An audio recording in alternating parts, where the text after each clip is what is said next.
Do you guys think there's unique challenges that men are facing in this climate? We were talking a little offline about Andrew Tate, and you have young boys, 10 to 17, right? Yeah. What do you think some of the challenges young men are facing that maybe are unique to this generation? Just they're on display a lot, just as far as with social media, and there's so many opinions on what a man looks like, so readily available. I know some challenges that I have with my teenagers right now that I'll just talk about challenges that I've had, is being honest and emotionally vulnerable. It's not manly to cry. It's not manly to process my emotions, but it's manly to hit something, to throw something, to break something. Which is actually very emotional. Yeah, right? Right? You can't use your words. Come on. But you can slam doors. Yeah. It's goodness gracious. You're more emotional, bud. Yeah. You scary emotional right now. Yep. And that's been what I've had to learn, through different avenues like therapy and different things like that. Yes. But also, like, I'm trying to teach my sons that. Like, it's okay to be vulnerable, guys. It's okay as a man to be scared and to work through verbiage for your emotions. Yeah. Like, helping them with that has been challenging. That's been a big challenge. I think, go ahead. I mean, so I sing and lead worship. So I don't necessarily have like the access to the masculinity that maybe most men have grown up. I've been leading worship, and with David as, not a total model, because he, King David wasn't just a poet and king. He was also a murderer and lusted after women. And so like that, he wasn't my perfect role model, but he was somebody that I saw. It's like, well, you can write and sing songs and charge forward in battle, so that worship and warrior. Amen. So that the idea of that being a part of the package of what it looks like as a Christian male, it's like, sign me up. That's the whole thing. I want to do all of that. Yeah. I think the tension that you're describing, the way my wife she gave me this, and it was really good.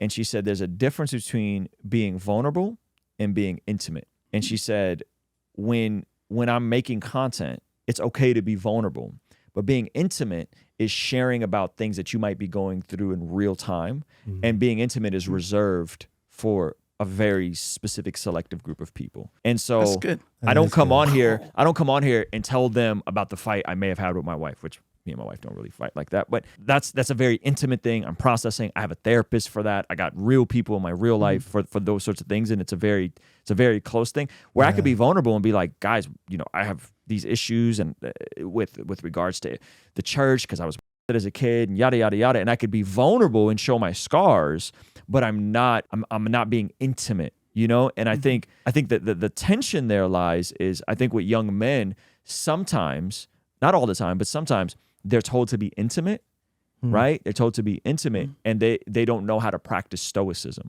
Because the truth is, you're not supposed to be intimate with everyone. Right. You know what I mean? You're supposed to be transparent. This is who I am. I'm comfortable in my skin. I have issues that God's working on me. This is where I'm at. But I'm not going to be intimate with everybody, because the intimacy that your boys should have with you, or my son should have with me, is reserved for a very specific, tight knit.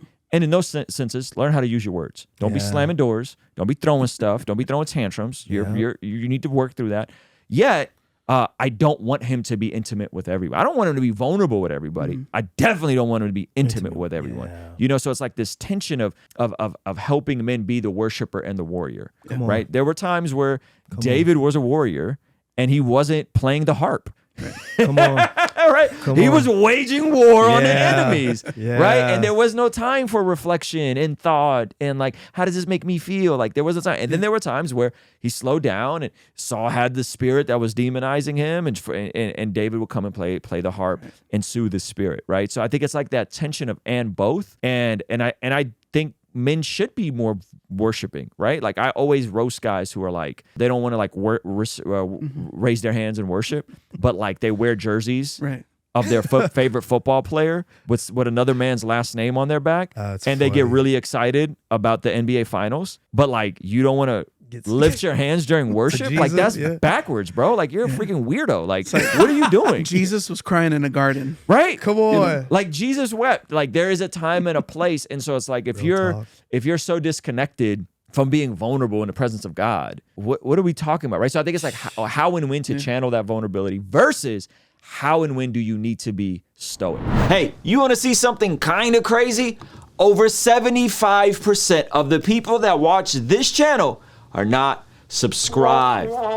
Please consider subscribing and turning your bell notification on so that you don't miss anything we have going here. Because I think it does not serve men well to be vulnerable in the wrong situations and stoic in the wrong. Men are stoic in worship and vulnerable with their buddies that they just met. Yeah. You know, vulnerable with the girl they just met that they think is their therapist that they're going to stay on the phone with until 3 in the morning and not talk to their father or their uncle or their brother. Yeah. I think that idea of like, we've not been given a spirit of timidity, but self-control. Come on. Like that idea of like, it's, you ought to be in control, you know, not stuff down, not insulate yourself from things, but to hold things in a measured reaction and take it to the Lord. And in the community, I love what you're talking about with the community, like your circle of trust, the people that can be let in to your character as it's being chiseled and turned into, you know, a fine specimen of what a Christian male should look like. I love that word chiseled, man. That's a word my therapist uses all the time. He talks about, imagine someone chiseling a statue and it's starting with just a piece of concrete, and that is what God is trying to do to you. He's trying, through the process of the Holy Spirit and sanctification, he's trying to chisel you into the man that he wants you to be. And chiseling is work, man. That's not easy. You know, chiseling yourself, you know, into who God wants you to be. Go ahead. What do you? No, I you love, look like you was gonna cut me off. So. No, I want to cut you off. Yeah. I love that idea of being chiseled in. With my sons, it's been a journey of creating those spaces for them to feel safe with their feelings. That's been hard. But then for me, it's been trying to figure out what, as having a teenager, where do I land in their life now? Because when they're little, it's like they need you, you know that.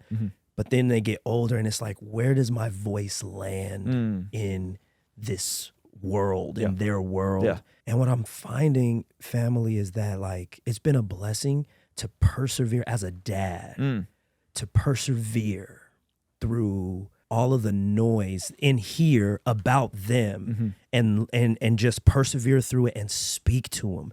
Let them see parts of me that I may be ashamed of or I may be struggling with, and let them know that it's okay. And I'm finding like that voice, it trumps everything else. And that's bananas to me. Like that's been some of the newest, like real-time stuff that I've experienced in creating these vulnerable spaces with my son. And I'll say this too, Ruslan, you've been key in some of this. I've been sending my oldest son your videos, man, and it's been like, seriously, and it has been a gift and a blessing to see him watching your videos and your take on all of these.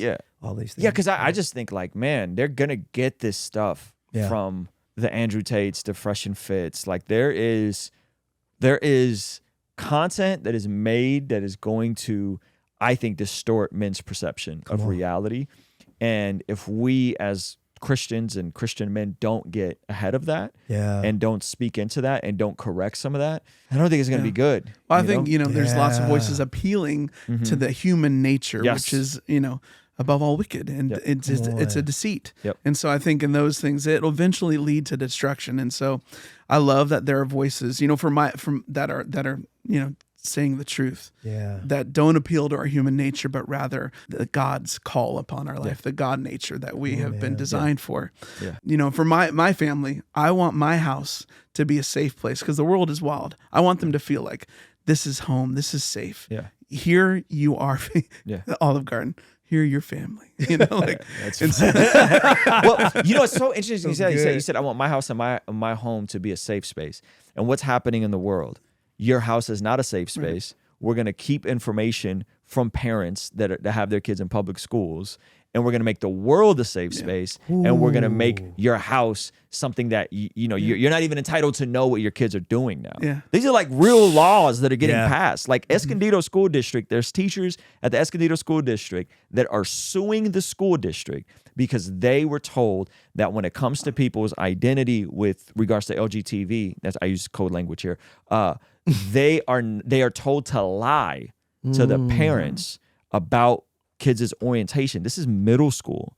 So the public square, the school, is now the safe space, but the home is now removed and detached and kept out of that conversation with kids. So it's totally inverted. That's what the enemy does. He takes it and he perverts it and he inverts it, and it's so sad. But I think that's why this is important, right? Like there should be a time and a place where people can be vulnerable, and it's probably going to be much better suited within a healthy, stable family, or at the very least some sort of church community. Say they don't have a healthy father in their life or a healthy mother in their life, or that new nuclear family. There has to be that. And a lot of times for me it was the church. Like I didn't have a home. Like I didn't have, like, my dad wasn't in my life. My mom was checked out. She was working a lot.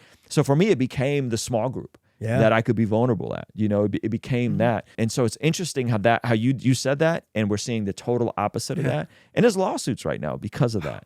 It's I've never seen a time like this before where like parents aren't entitled to know what's going on with their kids. That's wild. I think, government will step in if the parents are haven't earned that space, because that law might be there. But if my kids don't feel like they can bring that stuff to me, where did I go wrong at some point in this relationship? It's like, it's okay to fail with me. It's okay to be honest with me.